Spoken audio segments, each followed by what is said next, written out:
Bonsoir Hélène. Bonsoir Nathalie. Alors, peux-tu nous faire une synthèse des meilleurs articles 2021 sur les virus des hépatites B et C, s'il te plaît? Oui, bien sûr. Donc, je vais commencer par l'hépatite B. Dans l'hépatite B, j'ai relevé 2 articles qui concernent les indications thérapeutiques, suivis de 2 articles sur la transmission materno-fétale et ensuite 2 articles sur les nouvelles possibilités thérapeutiques et ensuite on passera à l'hépatite C. Alors, concernant le premier article, il s'agit d'une méta-analyse qui a été réalisée sur 167 études et qui rassemble presque 150 000 patients antigènes HBs dans plusieurs pays du monde, dans plusieurs zones géographiques et qui avait pour objectif de définir le pourcentage de prévalence, la prévalence de l'indication thérapeutique. Et ces articles avaient été sélectionnés sur le fait qu'ils donnaient soit les transaminases, soit l'antigène HBe, soit l'ADN viral B, soit la fibrose, soit idéalement plusieurs de ces caractéristiques qui définissent l'indication thérapeutique.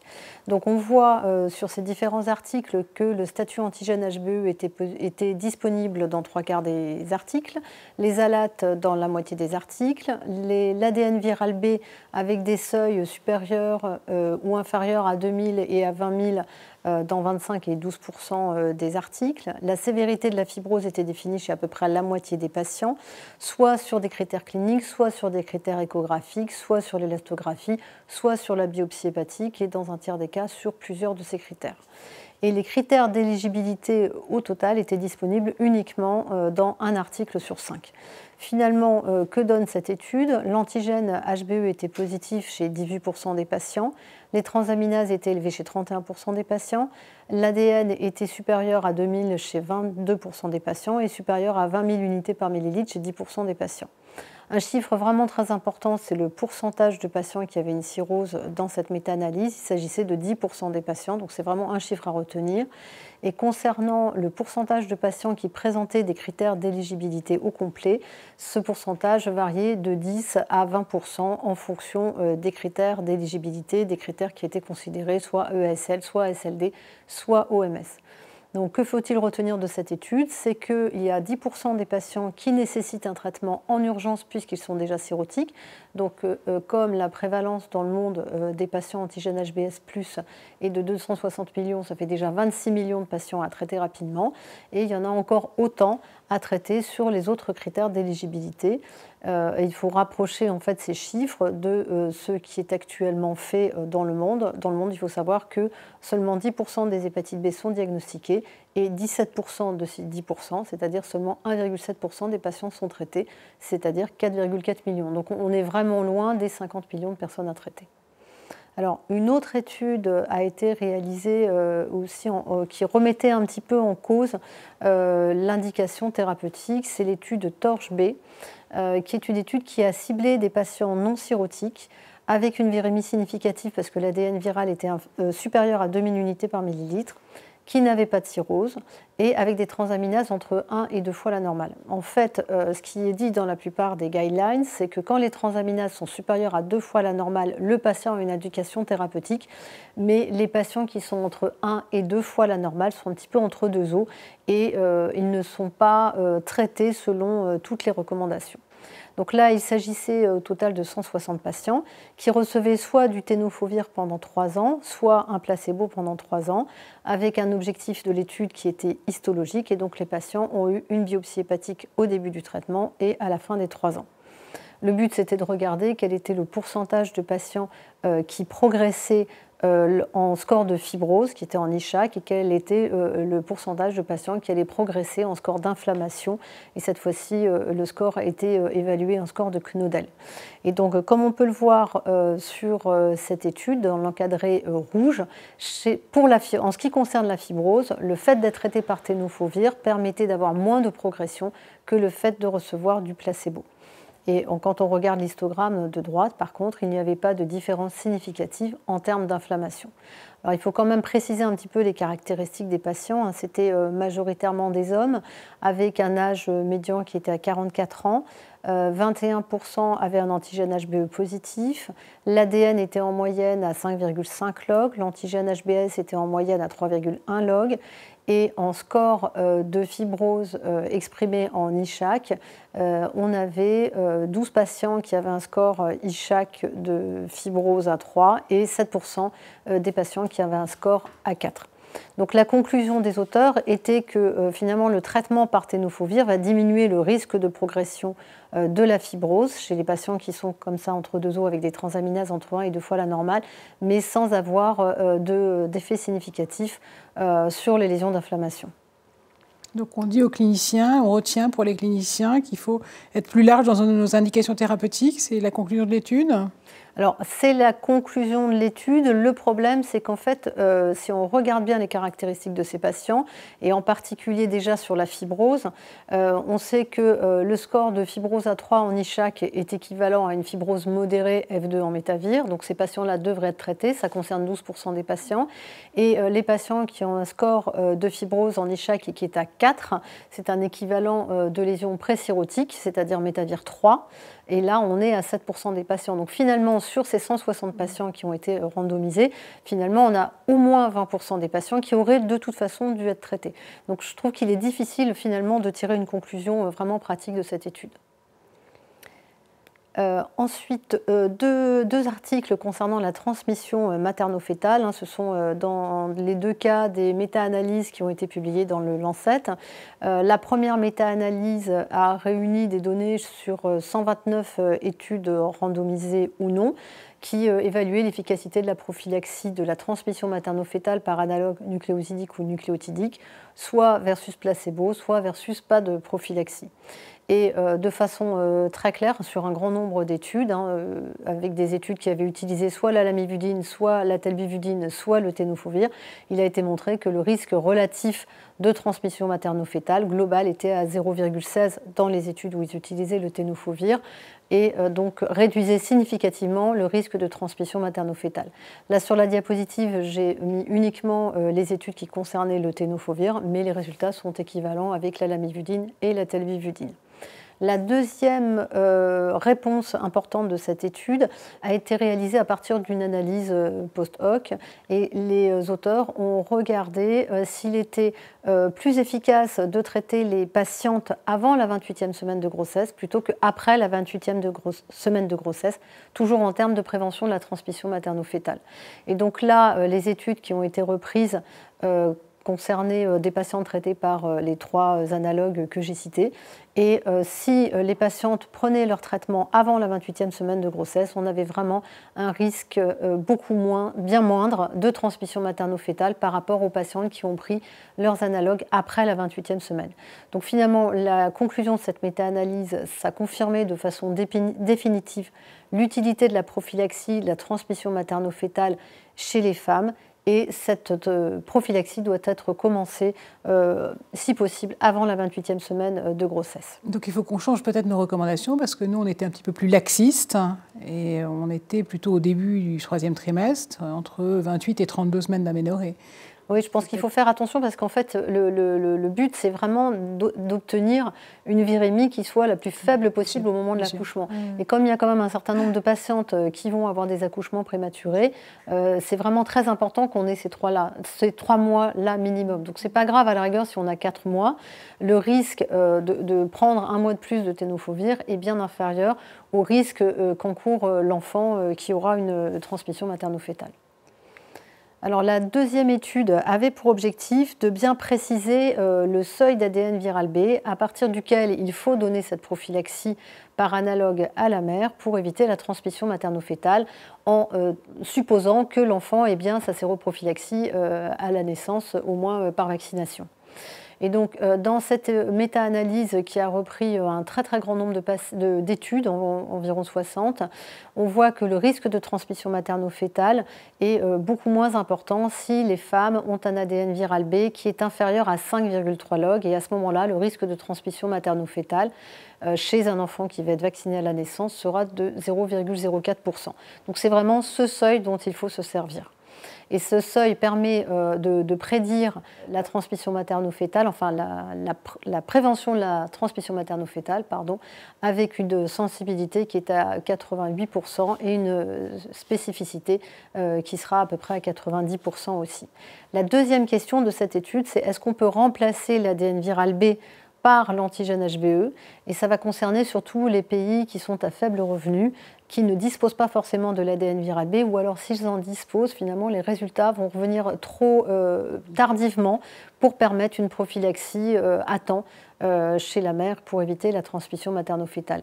Et la réponse est oui, en fait l'antigène HBE peut être utilisé avec une sensibilité qui est entre 98 et 100% et une spécificité qui est entre 66 et 78%. Donc la réponse à cette méta-analyse, c'est que le seuil vraiment à considérer et qui va vraiment être repris dans toutes les recommandations, ça sera 5,3 log d'unités par millilitre. Et si on n'a pas l'ADN viral quantitatif à ce moment-là, si on ne l'a pas, on va se servir de l'antigène HBE. Ensuite, un essai sur la vaccination. Alors c'est vrai qu'on a un traitement préventif qui est beaucoup plus efficace que toutes les prophylaxies de la transmission materno-fétale qu'on peut imaginer. Donc c'est la vaccination. L'idéal, c'est que toutes les personnes dans le monde soient vaccinées. Mais il y a un certain nombre de personnes qui peuvent être non répondeurs à la vaccination. Et c'est pour ça qu'il y a encore des essais sur la vaccination actuellement. Alors, dans ce cas, il s'agit d'une étude de phase 3, multicentrique internationale, qui avait pour objectif d'analyser l'efficacité et la tolérance d'une vaccination tri-antigénique qui va cibler l'antigène HBs et les protéines pré-S1 et pré-S2 par rapport à des patients qui vont être vaccinés par une vaccination mono-antigénique ciblant la protéine pré-S2. L'objectif de cette étude, ça va être de regarder le pourcentage de patients qui aura des anticorps anti-HBs supérieurs à 10 unités par millilitre à la 4e semaine de traitement. Et l'efficacité de cette vaccination tri-antigénique est significativement supérieure à la vaccination mono-antigénique avec des chiffres qui sont de 91% par rapport à 76,4%. On peut voir sur l'histogramme de la diapositive l'efficacité en termes cette fois-ci d'apparition d'anticorps supérieurs à 100 unités par millilitre 4 semaines après la dernière injection dans les différentes catégories de patients. Et on voit sur les colonnes roses qu'on est de toute façon au-dessus de l'efficacité de la vaccination mono-antigénique qui est représentée par les colonnes bleues. Et quand on regarde les caractéristiques des patients, on a un certain nombre de patients qui vont avoir des facteurs de risque associés à une relativement mauvaise réponse vaccinale. Le sexe masculin, l'âge supérieur à 70 ans, le diabète, l'obésité, la consommation de tabac et la consommation d'alcool par exemple. Est-ce qu'on a des données chez les immunodéprimés, chez les cirrhotiques ? Alors non, ce vaccin a déjà fait l'objet d'un certain nombre d'études, une vingtaine au total, mais c'est la première étude qui est vraiment élargie, les patients inclus, à des patients qui avaient des critères de mauvaise réponse à la vaccination, mais il n'y a pour l'instant pas d'essai réalisé chez le cirrhotique. Il faut rajouter à ce que j'ai dit tout à l'heure le fait que, donc je n'ai pas montré sur la diapositive, mais les anticorps avec la vaccination tri-antigénique vont apparaître de façon plus précoce qu'avec la vaccination mono-antigénique. Donc ça peut participer aussi à l'intérêt de ce vaccin, en particulier chez des populations à risque, qui seraient non seulement mieux protégées, mais également de façon plus précoce. Et ensuite, donc j'ai relevé un article enfin il y en a eu d'autres bien sûr, mais j'ai sélectionné cet article qui parlait d'une nouvelle molécule qui est un modulateur allostérique de la protéine du corps qui s'appelle le RO 704 93 89 à apprendre par cœur. Donc c'est une étude randomisée contre placebo de phase 1 qui a été réalisée sur un petit effectif de patients, juste 31 patients, qui vont recevoir cette molécule de façon quotidienne pendant 4 semaines à différentes posologies qui va varier de 200 à 1000 mg par jour. Et on voit que la diminution de l'ADN viral B au bout de 4 semaines semaines était d'environ 3 logs, ça s'est échelonné de 2,4 à 3,3 logs, donc c'est une molécule qui paraît très intéressante. Et en termes de tolérance, il n'y avait pas d'événements indésirables graves. Il y a eu chez un peu plus de 10% des patients décéphalés des augmentations des transaminases, mais encore une fois, pas de grade 3, pas de grade 4, quelques infections respiratoires hautes et une diarrhée chez 10% des patients. Et donc ces résultats permettent d'envisager la poursuite du développement de cette molécule. Alors maintenant, on va passer à l'hépatite C. Donc dans l'hépatite C, bien sûr, le problème, ce n'est pas d'avoir des médicaments, des traitements qui sont efficaces en termes de réponse virologique prolongée, ça va être plutôt d'amener le patient aux soins. Et pour ça, il y a 2 études intéressantes qui ont été publiées cette année. Ça, c'est l'étude de l'équipe de Desai qui a évalué 2 modes de prise en charge de 12 000 patients qui faisaient partie en fait, d'une base de données d'une assurance autour de Dallas. Donc le premier mode de prise en charge, c'était simplement de rappeler aux médecins qu'il fallait dépister les patients. Donc ce qu'on fait en pratique courante, normalement. Et le deuxième mode de prise en charge, c'était de rajouter à cette première étape le fait que du personnel formé par l'intermédiaire de cette étude appelait les patients directement, leur envoyer des courriers avec des explications sur l'utilité du dépistage, sur ce que c'est que l'hépatite C, et aller motiver les patients jusqu'à ce qu'ils fassent une sérologie virale C. Ensuite, les tenir au courant du résultat de la sérologie C et leur envoyer les documents nécessaires pour faire la PCR-C, et ensuite les tenir au courant du résultat de la PCR-C, ainsi de suite jusqu'au traitement. Et ce qu'on voit sur l'histogramme, c'est qu'on avait finalement une supériorité du deuxième mode de prise en charge des patients en termes de nombre de sérologies réalisées, de dépistage réalisé, et on avait également une différence significative, donc toujours en faveur du deuxième mode de prise en charge, sur la réalisation de l'ARN viral C. Donc en fait, en dépistage, on a vraiment un gain, mais par contre, les auteurs, à la 12e semaine après le début de l'étude, n'avaient pas mis en évidence davantage en termes de début de traitement, mais peut-être simplement parce qu'on était un petit peu trop court dans le suivi de ces patients. Au total, quel que soit le mode de prise en charge, il y avait environ 5% des patients qui avaient une sérologie C positive. Le seul critère, la seule caractéristique initiale qui était associée à une meilleure efficacité de ce dépistage, c'était le fait d'être d'origine hispanique. Et il faut souligner le fait que tous les documents qui ont été envoyés aux patients étaient envoyés en anglais et en espagnol.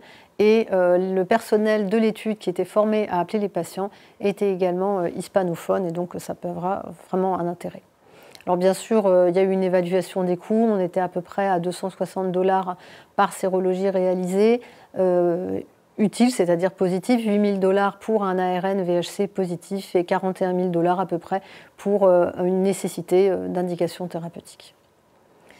Une deuxième étude a été réalisée par cette équipe qui a déjà travaillé beaucoup sur la prise en charge des patients ayant une hépatite C et étant toxicobanes par voie intraveineuse. Donc là, cette fois-ci, c'est une méta-analyse qu'ils ont réalisée sur un grand nombre de patients et surtout sur des études qui ont été réalisées un peu sur tous les continents, puisqu'il y avait des études européennes, des études réalisées en Amérique du Nord, des études réalisées en Australie et en Thaïlande. Donc ça permet d'avoir des résultats plus robustes, et cette étude a montré qu'il y avait un effet vraiment positif du traitement substitutif des opioïdes, soit pris actuellement, soit pris dans le passé, sur le fait d'avoir un dépistage par sérologie. De la même façon, un effet positif, un impact positif de ce traitement substitutif des opioïdes passé ou présent sur le fait d'avoir un ARN viral C, et également d'avoir une mise en route du traitement. Par contre, sur ces résultats, il n'y avait pas de différence significative. Il y avait un petit avantage, mais non significativement différent, du traitement substitutif des opioïdes sur le fait d'avoir le traitement dans sa totalité, ni sur la réponse virologique soutenue. Mais il est vrai que comme ces événements sont encore plus rares, il est difficile de mettre en évidence des différences significatives. Et puis bien sûr, il faut rajouter ce qui n'a pas été montré dans cette étude, mais ce qui a été montré précédemment dans d'autres études, que le fait d'avoir un traitement substitutif des opioïdes va diminuer le taux de recontamination, bien sûr. Donc ensuite, je voulais présenter cette étude. J'étais un peu étonnée de voir qu'il y avait encore des études qui étaient publiées sur de nouvelles molécules antivirales C, mais c'est le cas. Alors ça, il s'agit du Ravidasvir, qui, comme son nom l'indique, est un inhibiteur de la NS5A, qui a été testé dans une étude STORM 1, qui est une étude de phase 2-3, en association avec le sofosbuvir chez 300 patients en ouvert. Et ces patients étaient issus d'une dizaine de centres, soit en Thaïlande, soit en Malaisie. 77% d'hommes, 46 ans en médiane, 30% étaient co-infectés VIH, 27% étaient cirrhotiques. Les génotypes étaient un peu différents de ce qu'on peut voir en Europe habituellement, puisque là, plus de 50% étaient infectés par un génotype 3 et environ 33% par un génotype 1. Et on voit que le taux de réponse virologique soutenue était de plus de 95%. Donc finalement, il n'y a pas tellement de changements par rapport à ce qu'on connaît, mais je crois qu'il était important de souligner qu'il y a des molécules de ce type-là qui peuvent être en cours de développement, et c'était dans un programme très particulier qui est destiné à développer des molécules peu chères pour des pays à faible revenu, et je crois que c'est une très très bonne initiative. Ensuite, un essai de vaccination. Alors bien sûr, l'idéal, ça serait d'avoir une vaccination efficace contre le virus de l'hépatite C, comme on l'a dans le virus de l'hépatite B. Donc là, il s'agit d'un essai thérapeutique de phase 1-2, randomisé en double aveugle contre placebo, qui a analysé l'efficacité et la tolérance d'une vaccination à 2 injections intramusculaires à J0 et J56 par un vaccin recombinant qui ciblait des protéines non structurales du génotype 1B, NS3, NS4, NS5A et NS5B. Et la population qui était ciblée était des patients toxicomanes actifs, définis par le fait d'avoir eu une injection il y a moins de 90 jours. Donc au total, 578 patients ont été randomisés. Et ce qu'a montré cette étude, finalement des résultats un petit peu décevants, puisque finalement on avait 13 et 14% de patients qui avaient une hépatite aiguë dans le bras vacciné et dans le bras placebo, avec 4 à 5 patients dans chaque groupe qui allaient guérir spontanément. Et on voit sur l'histogramme les pourcentages d'hépatite C chronique à la fin du suivi, soit en intention de traiter, soit en per protocole, et finalement il n'y avait pas de différence. Les deux seules différences qui ont été mises en évidence par les auteurs, ce sont d'abord le fait qu'il y ait des réponses lymphocytaires T qui ont été observées chez 78% des patients vaccinés versus 3% contre placebo, donc il y a quand même une efficacité, même si elle ne se reflète pas sur le taux d'hépatite C chronique, et puis sur le pic de virémie chez les patients qui ont fait une hépatite C aiguë. Le pic de virémie était 1000 fois moins important chez les patients vaccinés que chez les patients non vaccinés. Donc ça pourrait être un outil pour limiter la contamination dans une population spécifique, comme les usagers de drogue. Oui, c'est-à-dire qu'on peut toujours se dire que si ça ne protège pas les patients eux-mêmes, ça va protéger leur entourage d'une contamination, puisque le pic de virémie est plus faible et que probablement, mais ça on n'a pas la donnée, la virémie est probablement plus restreinte dans le temps. Et puis une dernière étude qui a pour objectif de détailler la morbimortalité après traitement de l'hépatite C chez des patients VIH et des patients VIH-VHC. C'est une étude qui a été réalisée par l'ANRS, une étude cas contrôle. Ont été comparés 592 patients VIH-VHC et 2049 patients VHC seulement, issus des cohortes HEPAVI et HEPATER. Et donc les auteurs ont regardé bien sûr les réponses virologiques soutenues, mais ils ont surtout regardé l'évolution des patients en termes de mortalité globale hépatique et de cause non hépatique, et également de morbidité en termes de survenue de décompensation de cirrhose et de morbidité non hépatique. Alors les résultats sont les suivants. Bien sûr, pas de différence en termes de réponse virologique soutenue. On a à peu près 92 et 95% dans les deux groupes. Mais par contre, quand on regarde le devenir des patients, après avoir ajusté l'analyse sur l'âge, le sexe, le taux de cirrhose et les autres critères qui différenciaient les deux groupes, on voit que chez les patients VIH-VHC, on a une augmentation de la mortalité globale par rapport aux patients VHC seuls. Et cette augmentation de la mortalité globale n'est pas due à une différence en termes de mortalité hépatique, puisqu'elle était équivalente entre les deux groupes, mais elle était due à une surmortalité de cause non hépatique chez les patients VIH-VHC.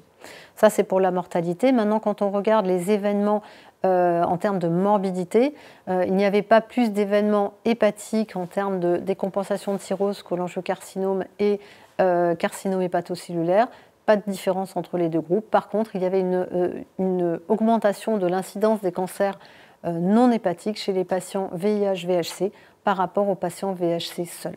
Donc cette étude a montré que finalement le pronostic était moins bon chez les patients VIH-VHC traités par antiviraux directs par rapport aux patients VHC seuls également traités par antiviraux directs, mais que cette augmentation de la morbidité et de la mortalité n'était pas due à des causes hépatiques, mais à des causes non hépatiques et en particulier liées au VIH. Voilà, c'était la dernière. Merci beaucoup Hélène.